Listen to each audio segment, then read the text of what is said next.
I'm 83 years old. My name is Thomas. I worked as a floor manager at a manufacturing plant for 41 years. Been retired for 13 years now. Married for 58 years. 3 kids. 5 grandchildren. My body is slowing down. I know I don't have another 20 years ahead of me. Maybe 10 if I'm lucky. Maybe 5. And there's something I need to tell you before I go. Something I've been thinking about every single day since I retired. I was at every family dinner for 40 years. Never missed one. Home by 5:30, dinner at 6, Monday through Friday. Weekends too. I was there, sitting in my chair at the end of the table. But I wasn't there. Not really. My mind was at the factory, running through production schedules, worrying about tomorrow's quotas, replaying conversations with workers, planning how to fix the machine on line 3. My family thought I was present because my body was in the room. I thought being in the chair counted as being a father. For 40 years I was a ghost at my own dinner table. And now it's too late to go back. My kids are kind to me, but we're strangers. We lived in the same house for decades and never actually knew each other. What took me 70 years to realize, I'm going to tell you in the next 10 minutes. Because if you're sitting at dinner right now thinking about tomorrow's meeting, you're making the same mistake I made. And you still have time to fix it. It started when I was 30 years old. I'd just been promoted to floor manager. Small manufacturing plant, about 60 workers on my shift. We made automotive parts, brackets, housings, nothing fancy, but the quotas were tight and the margin for error was 0. I'd come home exhausted. Not physically tired, I wasn't doing the heavy work anymore, but mentally drained. My brain would still be running at full speed even after I walked in the door. My wife Carol would ask, "How was your day?" "Fine." "Anything interesting happen?" "Not really." That was it. That was our conversation. Then we'd sit down for dinner. Carol, me, and our daughter Jessica, who was 3 at the time. Later our son Michael. Then our youngest, David. I'd sit there with my fork in my hand, food on my plate, and my mind would be somewhere else entirely. Did I check the inventory report before I left? Is Jenkins going to show up tomorrow or call in sick again? That quality issue on line 2, did I write it up? My wife would be talking. My kids would be talking. I'd hear sounds but not words. Yeah, that's good, honey. I thought I was doing the right thing. I was there. I was home. I wasn't at a bar. I wasn't working late. I wasn't like the guys who'd go straight from the factory to the bowling alley and not see their kids until the weekend. My own father worked second shift. I barely saw him growing up. He'd leave for work at 2 p.m. and get home at midnight. By the time I woke up, he was already asleep. So when I sat down at that table every night at 6 Ice, I thought I was winning. I thought I was being a good father just by showing up. Nobody told me that showing up isn't the same as being present. It became a pattern every single night. For 40 years, I'd walk in the door at 5:30. Carol would have dinner ready by 6 and the kids would wash their hands. We'd all sit down. And I'd disappear. My body would be in the chair, cutting my pot roast, passing the salt. But my mind was running through the next day's schedule, planning the morning meeting, thinking about the production numbers I needed to hit. Jessica would talk about school, I'd nod. Michael would talk about baseball practice. I'd say, uh-huh. David would make a joke. Everyone would laugh. I'd laugh a beat late because I hadn't actually heard what he said. I remember one night in particular. It was 1994. Nothing special about that night, which is exactly my point. Michael was maybe 14 years old, 8th grade. He said something at dinner, told some story about his teacher or a friend I don't even know. Everyone at the table laughed. Carol laughed. Jessica laughed. David laughed. I laughed too.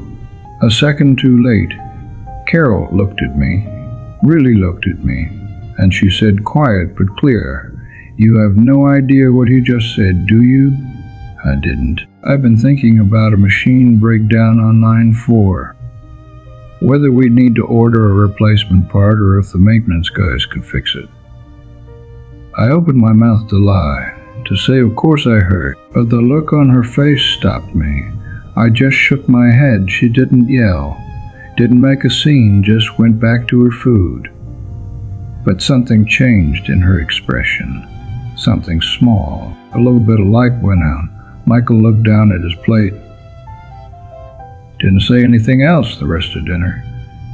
And the next night we did it again. Same table, same time, same ghost in the chair. Over the years, they stopped trying. Jessica would start to tell me something, then turn to Carol instead. "Mom, can I tell you about—" Michael stopped asking me to come to his game. He'd tell Carol the schedule, and she'd write it on the calendar. I'd find out later which ones I'd missed. David learned early. He'd talk to me, not to me. Knew I wasn't listening. So he'd save the real conversations for when I wasn't around. They'd have full discussions at dinner, laughing, debating, telling stories, and I'd be sitting right there 5 feet away and not part of it. It was like I was behind glass. I could see them. They could see me, but there was this invisible barrier between us, and I told myself that was fine. That was good even. Less pressure on me to engage. I could just sit there and decompress. Let my brain slowly wind down from the factory. I thought, they have each other.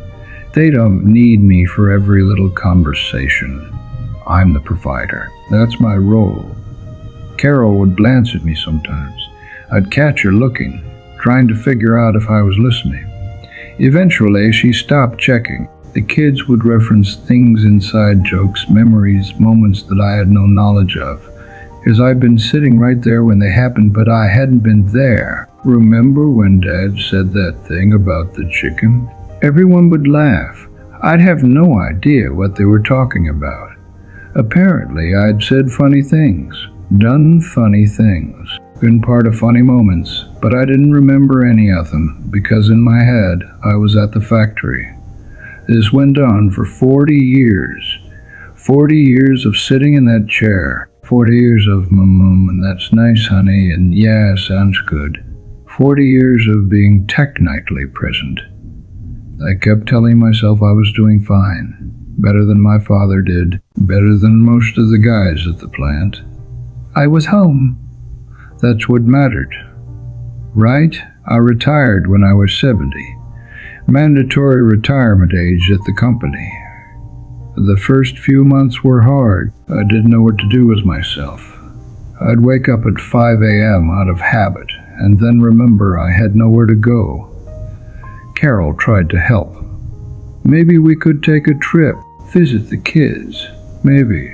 I'd sit in my chair in the living room and think about the factory, wonder how the new floor manager was doing, whether they were hitting their numbers. But slowly, my brain started to clear. For the first time in 40 years, I wasn't thinking about work. And that's when I started to notice things. Carol and I would sit at breakfast, and she'd read the paper while I drank my coffee. We wouldn't talk. Comfortable silence, I thought. But it wasn't comfortable. It was just silence. We didn't know what to say to each other. I'd ask her about her day. She'd give me the same answers I'd given her for 40 years. Fine. Nothing special. We were strangers who shared a house. 3 years into retirement, we had a family dinner. Everyone came: Jessica with her husband and 2 kids, Michael with his wife and daughter, David and his fiancée. Big meal. Carol cooked for 2 days. Turkey, mashed potatoes, the whole thing. We all sat around that same table, me in my same chair at the end, and they talked, laughed, told stories, shared memories from when they were kids. I sat there and listened. Really listened for the first time in my life. And I realized I didn't know any of these stories. Jessica talked about the time in high school when she snuck out to go to a concert and Carol caught her. Apparently there was this whole thing with the neighbor's ladder and a locked window. Everyone laughed. I'd never heard this story. Michael told a story about his baseball coach. Some speech the guy gave when they lost a championship game. How it changed the way Michael thought about failure. I didn't remember that game. Didn't remember him being upset. Didn't remember any of it. David did an impression of me. Your father would sit there with this look on his face like he was doing advanced calculus in his head. We'd say, "Dad, pass the salt 3 times before he'd hear us." Everyone laughed, including me, because it was true. Then my grandson, Jessica's oldest boy, he's about 8 years old, he turned to me and said, "Grandpa, remember when you took us to the lake that summer? We went fishing and I caught that huge bass." I looked at him, this sweet kid with his gap-toothed smile waiting for me to remember. I didn't remember. I didn't remember a lake. I didn't remember fishing. I didn't remember a bass. Everyone was looking at me, waiting. I opened my mouth, closed it, shook my head. Michael said, "Quiet, not mean, just honest." He was there, buddy, but he wasn't really there. The table went quiet.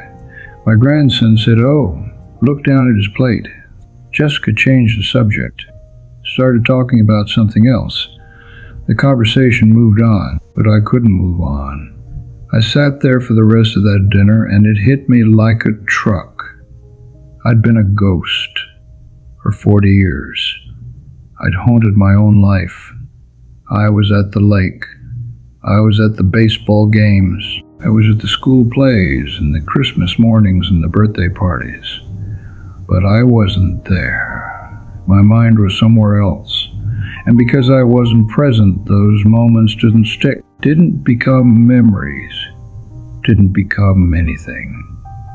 My kids grew up with a father-shaped figure sitting at the end of the table, but they didn't grow up with a father. And now, at 73 years old, I was sitting in a room full of people who shared my last name, my house, my history, and I didn't know them, and they didn't know me. If you're doing this, you probably don't see it yet.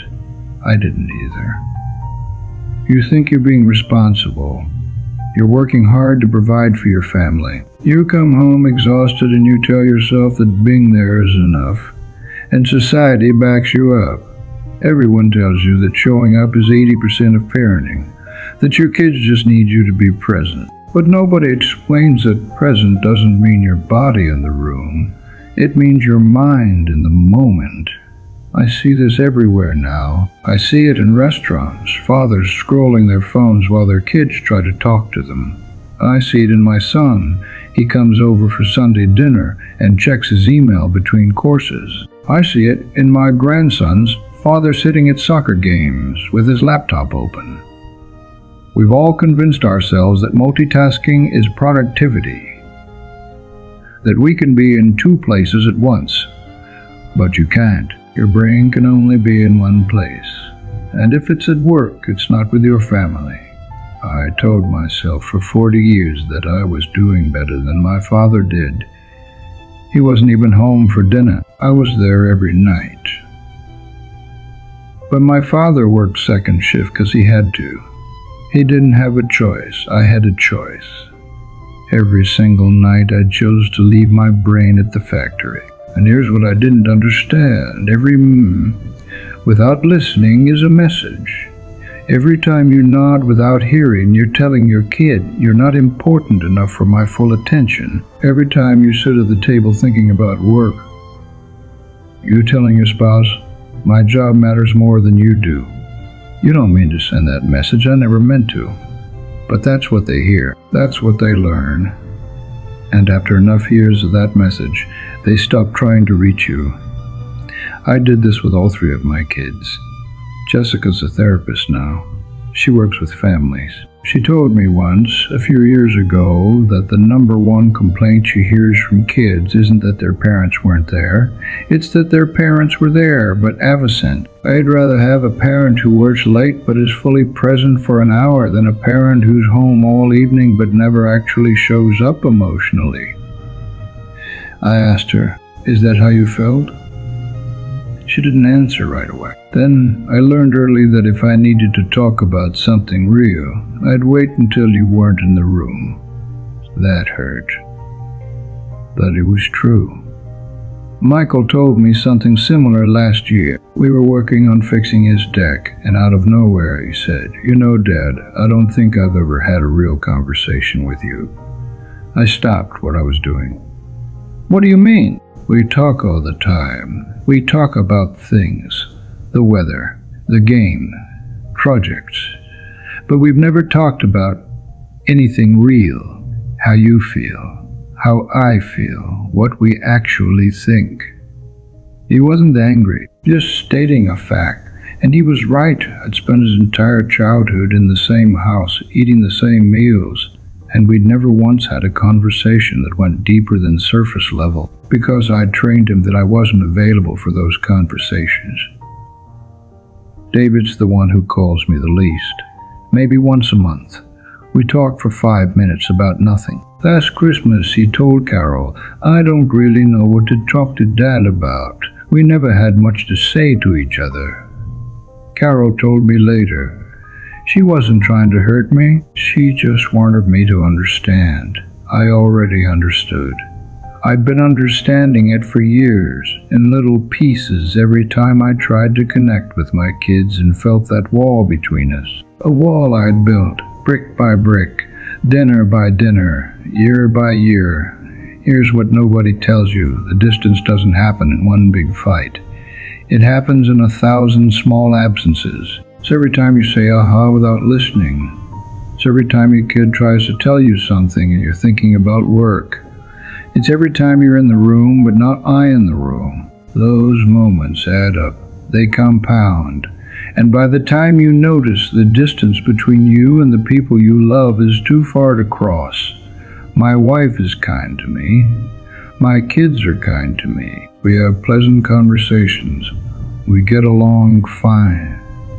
But there's no depth, no real intimacy. We're friendly strangers. And that's worse than if we fought. At least fighting would mean we were trying to reach each other. This is just polite distance. So what do you do instead? If you're sitting at dinner right now thinking about work, here's what I wish I'd known. Number 1, put the work down when you walk in the door. I know this seems impossible. I know your brain doesn't have an off switch, but you have to practice it. Before you walk in the house, sit in your car for 2 minutes.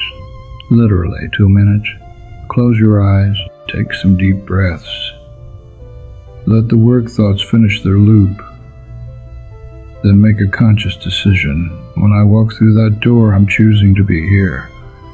Not just physically, mentally, emotionally, fully. It won't be perfect. Your mind will wander.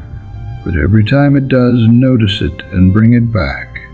You're training your brain to be present. It takes practice. Number 2, actually listen. When your kid talks to you, don't just wait for them to stop talking. Listen to what they're saying. Look at them. Put your phone down. Turn your body toward them. And here's the hard part. Let them finish without planning a response. For years, I'd be thinking about what to say next while my kids were still talking, which means I wasn't hearing them. Just listen. Be curious. Ask follow-up questions. What happened next? How did that make you feel? What did you do? You'll be shocked how much more your kids will tell you when they know you're actually listening. Number 3, no phones at dinner. I didn't have a smartphone during my working years. If I had, it would have been worse. Your phone is a portal back to work, back to problems, back to everything that's not in this room. Put it in another room during dinner, not face down on the table, in another room. What you'll notice, dinner won't take longer. You won't miss anything urgent, but the people at your table will start to open up more because they won't be competing with your phone for your attention. Number 4. Share something real. I never talked about my feelings. Never shared what I was actually thinking or worried about or excited about. I thought being strong meant being silent, but my silence taught my kids that men don't share. Don't open up. Don't be vulnerable. Once a week, share something real at dinner. Not the weather, not sports. Something true about how you're feeling, what you're thinking. I was really frustrated at work today. Want to know why? I've been thinking about my father a lot lately. I'm worried about money. Can we talk about it? You'll feel awkward. Your family might not know what to do with it at first, but you're modeling vulnerability, teaching them that it's okay to be real. Number 5. Say yes to the small asks. Want to play a game after dinner? Can you help me with my homework? Want to watch the show with me? For 40 years, I said, maybe later, or I'm tired, or not tonight. These asks aren't about the game, or the homework, or the show. They're bits for connection. They're your family saying, I want to be with you. Every not tonight is heard as you're not worth my time. Starting today, say yes to the next small ask. Even if you're tired, even if you don't feel like it. Just one. See what happens. Number 6, notice when your mind wanders. This is the skill that changes everything. During dinner, during conversations, notice when you start thinking about work. Don't judge yourself, just notice. Oh, I'm thinking about that meeting again. Then choose to come back to the present moment. My daughter is talking, I'm going to listen to her. You'll have to do this 50 times at dinner at first. That's fine. You're building a new habit. The fact that you notice is the win.